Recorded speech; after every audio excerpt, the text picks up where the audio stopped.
Salut à tous. Alors aujourd'hui un peu d'apiculture. Nous sommes le 6 mars, donc entre Montpellier et Sète. Et c'est clairement le printemps, ça y est, c'est parti au taquet. Donc je vais passer les ruches en mode production de miel. Donc qu'est-ce qu'on fait? Alors, déjà vous voyez que j'ai mis du scotch. Donc je vais enlever le scotch.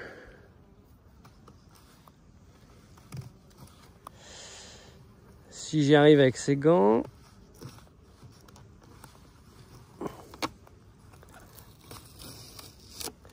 Forcément quand on filme, c'est moins pratique. Hein. Donc là je laisse ces petites... J'ouvre pas complètement la porte pour éviter qu'il y ait trop de soucis avec soit des frelons, soit d'autres insectes. Donc je laisse comme ça c'est la première étape. Donc, comme vous pouvez voir des fois, moi j'arrive à le voir, je sais pas si c'est possible. Ah, celle-là elle est belle, elle est belle. Elle a plein de pollen sur ses pattes, du pollen orange. Regardez, hop, elles sont plusieurs à rentrer. Donc le pollen, ça sert à donner à manger aux jeunes abeilles. Et le miel, c'est pour que tout le monde ait à manger.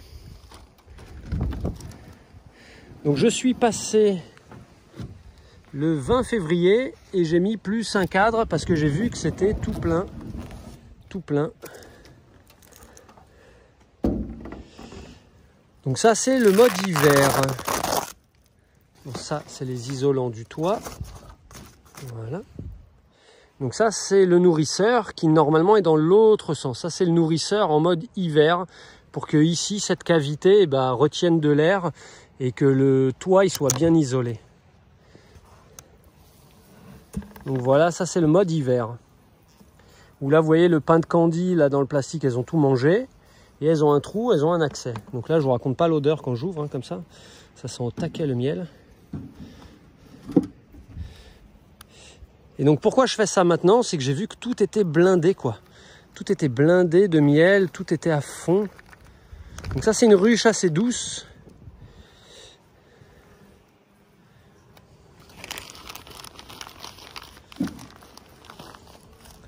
Et ça c'est ma plus petite colonie. Donc il n'y a pas beaucoup, elles sont pas sur beaucoup de cadres. Mais c'est pas grave. Regardez comme c'est plein. Regardez comme c'est plein. Celles-là, elles sont très douces. Donc ça, je laisse ça ici. Comme ça, elles vont rentrer gentiment. Sinon, je pourrais le taper, en fait, au-dessus de la ruche. Mais il y aurait plein d'abeilles partout. Et c'est pas génial. Donc ici, on a les partitions. Pour pas qu'elles aient tout à chauffer ou tout à rafraîchir. Voilà, ça permet de cloisonner, quoi. Et tout était... hyper bien. Allez, je vous en montre un. Hop. Donc, je ne sais pas si vous voyez au fond, là, il y a une grille. Donc, c'est tout aéré. Doucement, les filles, tout va bien. Tout va bien, mes filles. Et ça, c'est le cadre que j'ai mis il y a le 20 février. Donc, regardez, elles forment des grappes pour construire des alvéoles par en dessous. Si je souffle un peu, voilà leur belle construction. Donc voilà pourquoi je fais ce boulot, pour ce genre de choses. Et que je fais ce boulot de cette façon-là, avec des valeurs fortes de construction naturelle et tout, parce que j'adore leur voir faire ça. Et au-delà de moi, mon propre kiff de les voir faire ça, c'est que ça va permettre à la ruche de s'aérer comme il faut. Elles font du coup à leur sauce, quoi. Hein, et nous, on ne sait jamais exactement comment faut faire. Hein. C'est un peu, vous savez, comme les gens qui vous disent « Ah, tu devrais faire ça ci comme ci, ou ça comme ça. » Enfin, voilà.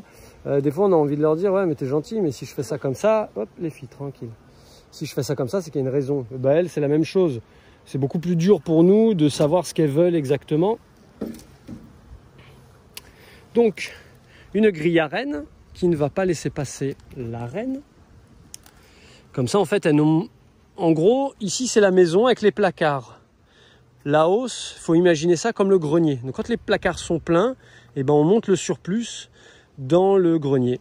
Donc voilà ce qu'on va faire. Et donc ça, c'est des cadres déjà... oh, celui-là, il a un petit trou. Bon, c'est pas grave. Ça, c'est des cadres... Ah oui, il y a une petite bête, mais elle sera virée par les abeilles. Donc ça, c'est des cadres voilà, déjà tout faits, avec la cire gaufrée déjà toute faite. Donc ça, c'est moins bien pour elle. Mais là, je le fais ici pour ça. Parce que c'est plus... comment dire, c'est plus facile après de récolter le miel. Même si après, pour récolter le miel, on va le passer dans un centrifugeur. Donc le fait que les cadres soient pré-cirés, ils vont mieux passer dans le centrifugeur. Sinon, on ne peut pas. Sinon, il faut qu'elle fasse toute la cire, toute la construction de ça elle-même. Donc déjà, pour faire une ruche complète, là, 10 cadres, ça dépend des années, mais il va falloir 1 an ou des fois un peu plus pour vraiment faire tous les cadres, toute la maison, tous les placards, comme je disais tout à l'heure. Et il refaudra 1 an pour faire tout ça. Et après ça, chaque année, si c'est de la construction naturelle, il faudra le presser en fait. On va presser, donc on va tout casser. Et tous les ans, il faudra qu'elle le refasse. Donc ça, c'est clairement pas l'idéal si on veut produire un peu de miel, quoi. Hop, désolé, je vous embarque, je filme n'importe comment. Voilà, désolé, c'était juste le temps de mettre ça. Comme vous imaginez bien, je n'ai que 2 mains. Donc là, je la cale bien partout. Que ça déborde pas, que ça dépasse pas, que la grille à rennes non plus, voilà, qu'il n'y ait pas de trous, de trucs comme ça. Et donc voilà. Donc elles, vous voyez que maintenant elles forment toute une... elles sont toutes bien serrées les unes avec les autres. Et là, je peux la taper là. Mais vous allez voir que ça va pas être cool, mais je vais vous montrer. Pareil, il me faut mes 2 mains, sinon je vais taper sur le bord comme ça, mais ça veut dire que je vais taper sur toute la ruche et c'est pas cool. Donc du coup je vais pas le faire. Non, je vais pas le faire, je vais le laisser là. Et elles rentreront à la maison toutes seules.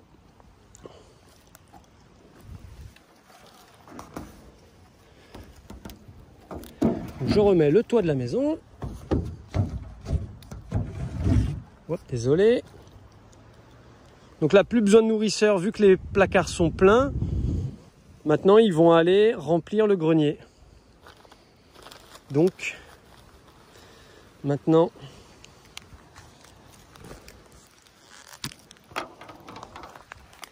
je prends mon stylo. On est le 6 mars. H1 pour première hausse, quoi, en gros. Comme ça, j'ai la date. Et je vais pouvoir du coup contrôler plus facilement ce que je fais. Donc ça.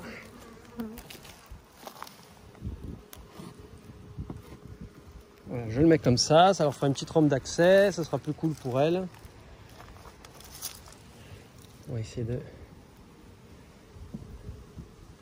voilà, la mettre bien pour pas embêter les autres. Allez, je vous laisse profiter un peu du spectacle.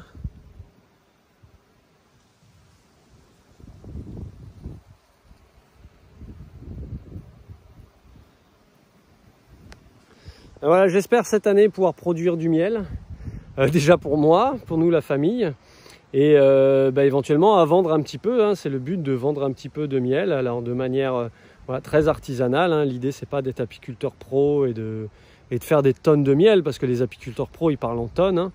Dans l'Hérault ici c'est 200 ruches pour être apiculteur pro affilié à la MSA.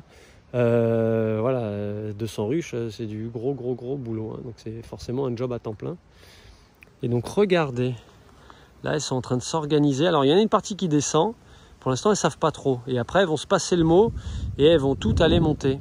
Elles se dire ah, c'est là la maison, allez les filles on rentre. Donc voilà, certaines trouvent direct le chemin. Normalement il me semble que toutes les abeilles qui sont là, de toute façon c'est les abeilles qui savent voler. Putain, j'ai eu peur, je crois qu'il y avait la reine dehors. Il y a une grande abeille, c'est pas un mâle. Mais j'ai cru que c'était la reine, parce que ça peut arriver quoi. On a des reines un peu, j'appelle ça des reines ninja, qui parfois traînent entre guillemets où il faut pas. Enfin, ou en tout cas on les attend pas. Mais comme je vous disais tout à l'heure, elles sont chez elles et c'est elles qui savent ce qu'ils doivent faire ou pas. Donc voilà, elles s'organisent elles-mêmes. Ça fait des millions d'années qu'elles font ça. C'est pas moi, petit apiculteur débutant, qui vais leur apprendre comment faire.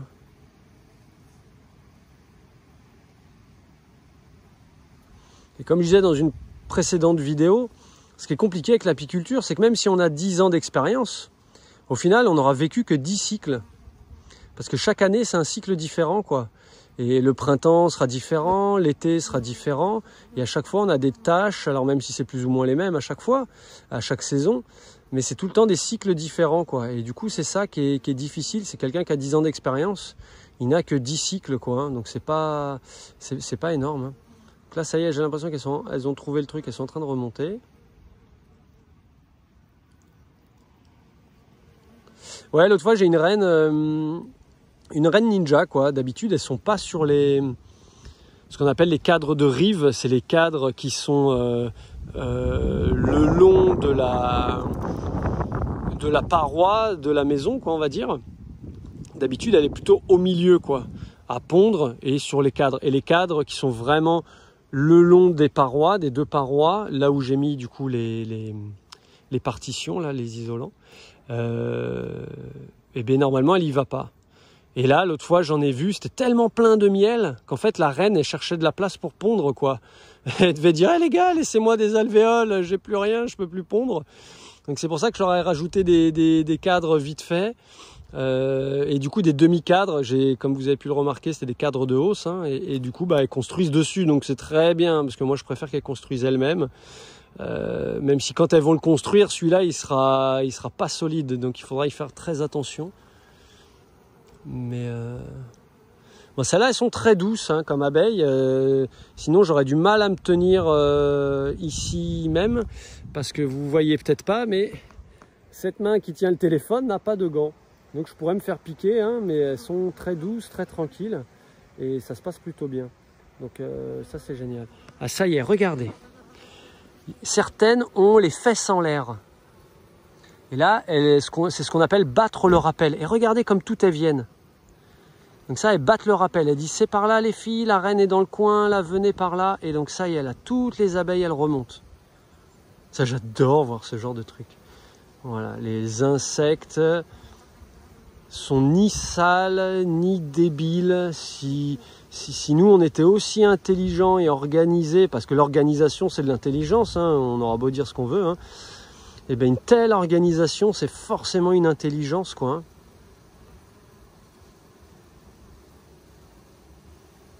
Et à voir, c'est magnifique. Donc là, vous en voyez plein qui ont les fesses en l'air, l'abdomen en l'air. Je vais zoomer un petit peu. Je vais me mettre un peu comme ça. Je vois pas bien avec ma vareuse, du coup. J'espère que c'est quand même bien filmé. Vous voyez, elles ont les fesses en l'air, l'abdomen en l'air et elles battent des ailes.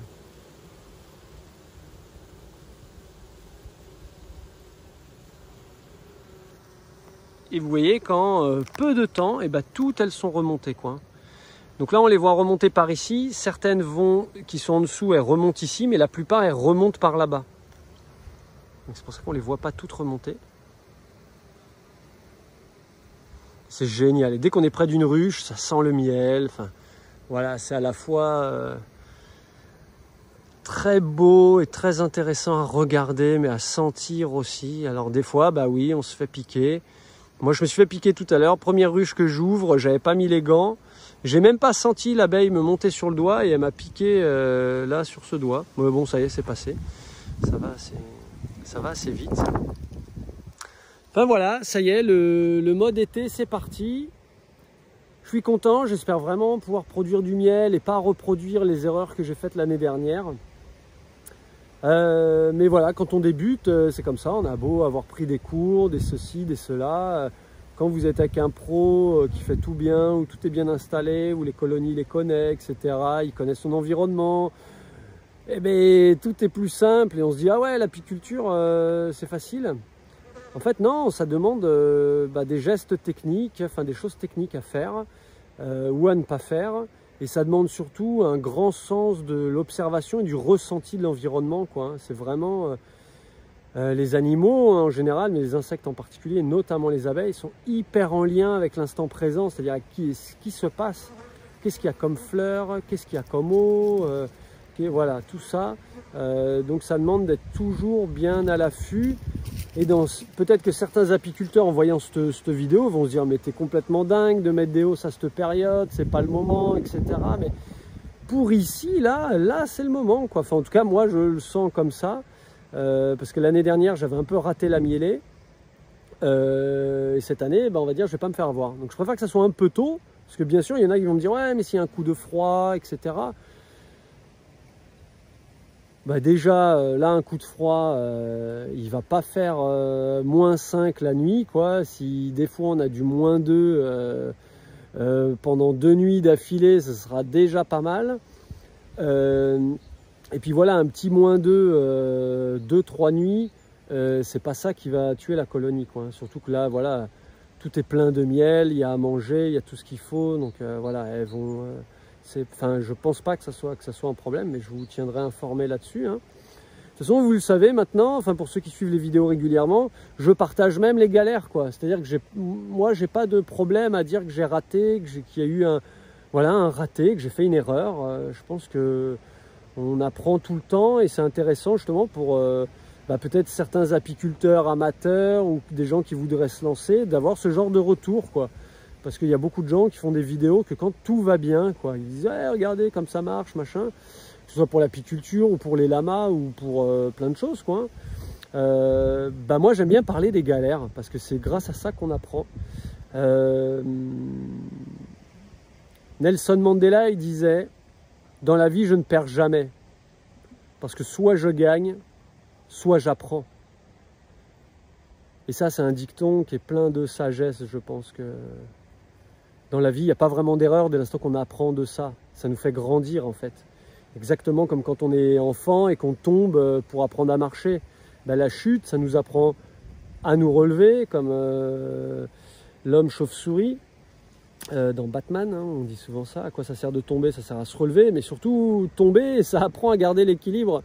C'est que si on est tombé, c'est qu'on n'a pas gardé l'équilibre. Donc bref, voilà. Ça avance hyper bien. La saison est bien lancée et j'espère que ça va bien durer comme ça et qu'on aura du bon miel à manger, peut-être éventuellement voilà, à vendre aux gens qui viendront visiter la ferme et qui voudront acheter un petit peu de miel, ça serait génial. Et déjà, moi, d'avoir des ruches là depuis 2 ans, j'ai pas produit de miel, donc ça m'embête un petit peu, mais à vrai dire, je m'en fiche un peu, quoi, parce que pour moi, mettre des ruches, c'est surtout soutenir l'environnement, quoi. La biodiversité locale, c'est avant tout, c'est ça pour moi. C'est ce spectacle-là que j'observe encore en vous parlant, de toutes ces petites abeilles qui remontent à la ruche, celles qui battent leur appel, etc. Ça, pour moi, déjà, c'est un spectacle qui n'a pas de prix. Et si après, on peut récolter les fruits de ce spectacle, c'est juste la cerise sur le gâteau, mais peu importe, quoi. Peu importe. Donc bien sûr qu'avec quelques ruches, c'est pas très grave si on ne produit pas de miel. Là, j'ai pour projet d'en avoir beaucoup plus, c'est-à-dire d'augmenter presque par 10 le rucher. Là, pour l'instant, j'ai 4 ruches et je prévois à terme d'en avoir une trentaine, quoi. En tout cas, de monter quasiment jusqu'à 30. Donc on verra voilà, comment ça se met en place. Mais pareil, je vous tiendrai au courant là-dessus parce qu'il va y avoir un gros chantier. En gros, cette prairie, c'est pas à moi. On a juste un accord verbal avec les gens. Donc du jour au lendemain, ils peuvent un petit peu me mettre dehors. Donc l'idée, les terrains communaux, ils sont derrière ce clapasse. Hop, je zoome un peu. Ils sont derrière ce clapasse là-bas. Oui, il y a mon doigt. J'essaie de zoomer, voilà, de faire la mise au point. Mais là, il y a beaucoup de débroussaillage à faire. Mais l'idée, c'est d'aller débroussailler derrière. Parce que du coup, ça va faire une haie, hop là, comme ici, où elles seront à l'abri du vent et au soleil. Donc ça, c'est idéal pour elles. Et surtout, je pourrais tester de mettre un poulailler avec les jeunes poulets qui devraient normalement aller manger les frelons asiatiques. Et c'est plus facile pour moi d'aller faire ça sur un terrain où j'ai de la visibilité à long terme, où je sais que ça va être durable. Alors qu'ici, je suis pas sûr que ça soit durable. Donc je préfère que mon rucher et mon poulailler soient là-bas, plutôt que de faire ici et de devoir tout déménager peut-être demain. Donc j'espère pas, j'espère que ça va durer très longtemps et pourquoi pas même, je sais pas, hein, peut-être faire un vrai contrat ici ou peut-être même acheter le terrain. Ça, j'en sais rien. L'avenir nous le dira. Mais voilà les perspectives du rucher. Donc maintenant, je vais finir de tout nettoyer parce que comme vous voyez, j'ai plein de trucs à ramasser à droite à gauche. J'ai voilà les nourrisseurs, enfin il y a beaucoup de bazar. Et voilà. Donc je vous fais des gros bisous du fin fond de ma combinaison.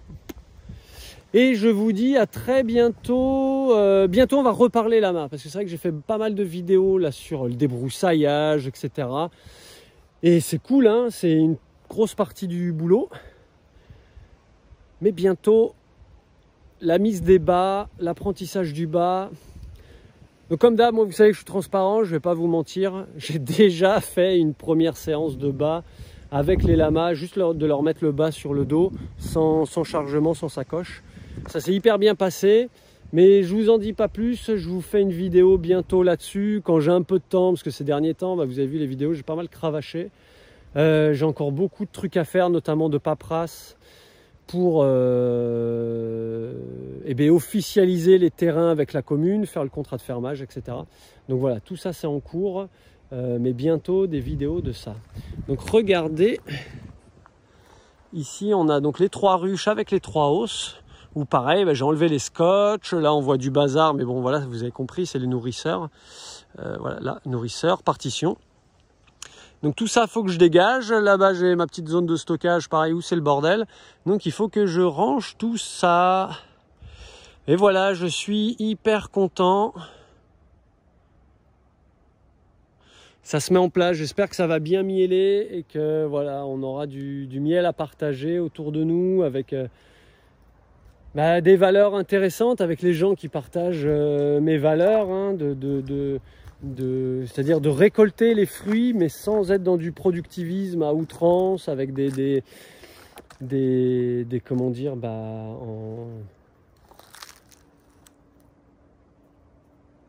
en mettant de côté nos valeurs, quoi.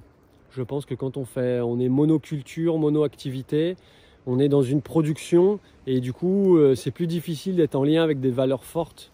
Alors que quand on a plusieurs activités, plusieurs productions, on n'est pas obligé de mettre la pression sur une partie de l'activité.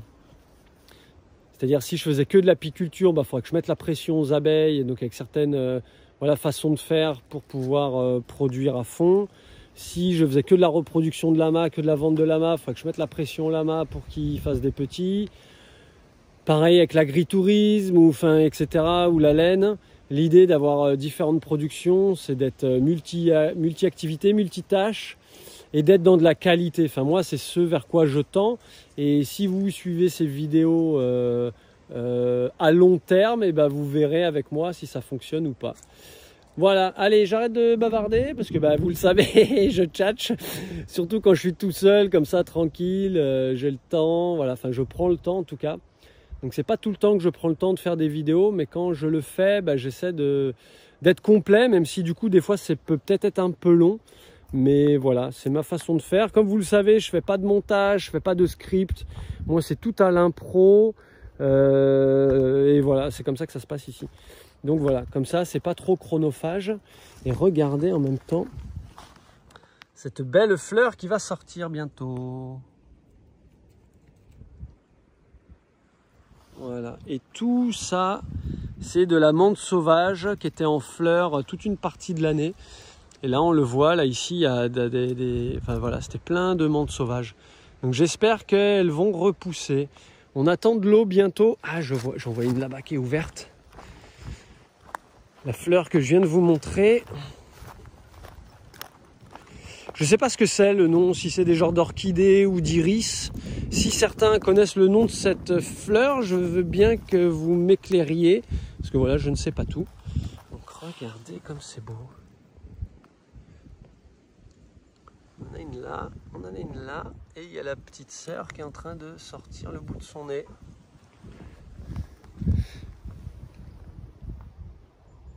Voilà, allez, j'arrête de tchatcher. Je vous fais des bisous du fin fond de ma combi une deuxième fois. Et je vous dis à très bientôt pour de nouvelles aventures avec des lamas, des abeilles, de la laine, du crottin. On va s'en mettre partout, ça va être génial. Voilà. Et allez, je finis sur ça. Parce que regardez, ça y est. Il n'y a plus d'abeilles. Elles sont toutes parties. Et moi, je fais pareil. Allez, je vous fais des bisous. À bientôt.